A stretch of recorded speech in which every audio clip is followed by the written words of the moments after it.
God was speaking to Joshua. He was telling him, Joshua, I have a place that I want you to go, but there's going to be two enemies that you're going to face. Now, you all know the story. Joshua and Moses were brought out of captivity and were being transformed or are being journeyed to the promised land. So they came out of captivity, but they wandered in the desert. So they came out of something, but they never fully got to where God had promised them. So it was Joshua's turn. Moses had died, and Joshua was standing in a place that he had stood before. Again, God spoke to Joshua, and he said, Joshua, I want you to listen carefully to my instructions.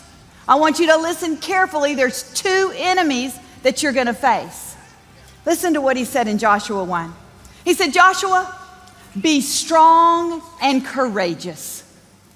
Then he went on to say, do not be afraid and do not be discouraged, for the Lord your God is with you wherever you go. Okay?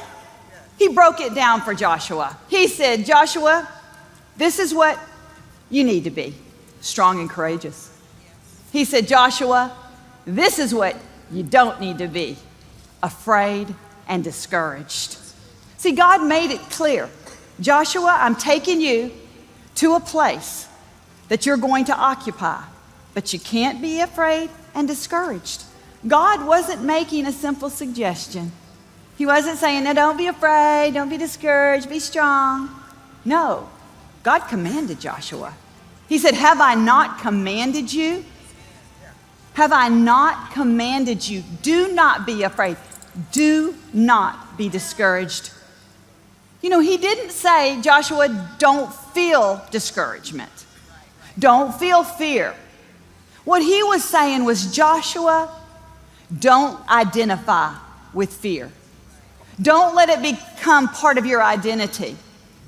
Don't let discouragement define you. He was saying, don't hang around with fear and discouragement too long. He says, because you're going places. See, so many times, you know, we think, wow, these giants, they saw these giants. He was saying, it's not the giants. It's not the Hittites. It's not the Canaanites. It's not the Jebusites. It's not even the Cellulites that you need to be afraid of. He said, Joshua, your biggest enemy is fear and discouragement. Fear and discouragement. You know, sometimes when we feel fear, we entertain it. Fear causes us to be discouraged. And if you hang around with fear and discouragement long enough, it's interesting how you can wrap it in a circumstance. This is the reason this is happening to me. We can literally take fear and we can make it such an excuse that we can literally put a face to it. We can name it. See, it's Sarah in the office. That's why I can't get ahead. It's my husband. He's been pushing me down. He won't let me blossom. I'm not as talented as other people. That's why I'm not where I should be. It's my finances. Man, if I had more finances, I could do so much more. You see, we create scenarios and situations, but at the root of every one of these is fear, and fear causes discouragement, and discouragement causes us to be tormented. It causes us to sit down instead of move forward. See, we cannot let fear be an excuse for our life. God has already given us the promise. He's already said, here's the promise. It's optional if you're going to get there. And he's saying your enemies are fear and discouragement. You know, I was talking to a girl the other day and she said, I'm in this ministry, but it just seems like that, you know what, no one will let me do what I want to do. And, you know, it's hard for me. I feel it difficult. I'm just going to quit.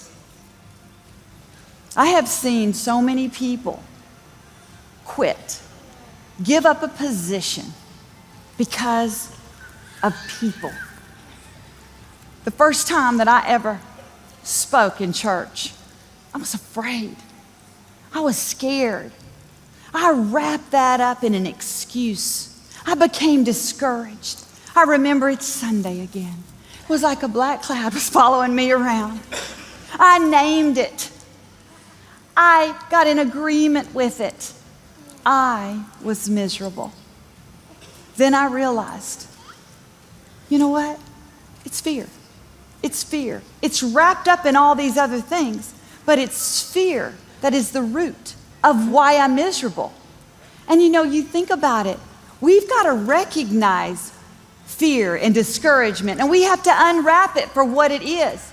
See, it was the enemy trying to steal my destiny. And can I tell you, he's going to try to stop what God has started in your life any way he can. He'll use people. He'll use circumstances. He'll make it look like something else. But at the root of it all, it is fear. Fear always raises its head as lack. Not enough. I'm not enough. I don't have enough. There is lack in this situation. That's why I can't do it. It's always based out of lack and not enough, not good enough, not having enough. Listen, do you feel discouraged sometimes? What are you fearful of? That is the enemy's way of stopping you. See, too often we're fighting people. We're fighting our circumstances. And God is saying, don't fight people, fight fear and discouragement. Listen, don't let anything or anybody rob you of your destiny. Don't let people steal your future. See, God told Joshua what he should be. He should be strong and courageous. Told him what he shouldn't be. Don't be fearful. Don't get discouraged. And then he told him how to do it. He said, Joshua, you're going to fight fear and discouragement one way and one way only. It's when you take hold of my word. When you get it out of your mouth. When you chase discouragement and fear off with what I say. When you get it into your thinking and you meditate on it and you let it drop down in the very depths of who you are. See, God didn't leave the building because you're facing a hard time. You're facing people who are difficult. He said, I will be with you wherever you go. And if God will fight Joshua's battles, God will fight your battles too. See, it was not the fact that they were going to starve in the wilderness, thirst to death in the wilderness, get blocked by the enemy. We know that. God opened the Red Sea. He struck water out of a rock. God turned things. He let quail come into the camp so that they could eat. See, that wasn't a problem. The resources, the battles weren't a problem. God said, don't worry about all this stuff. You fight fear and discouragement with the word of God, because I'll be with you everywhere you go.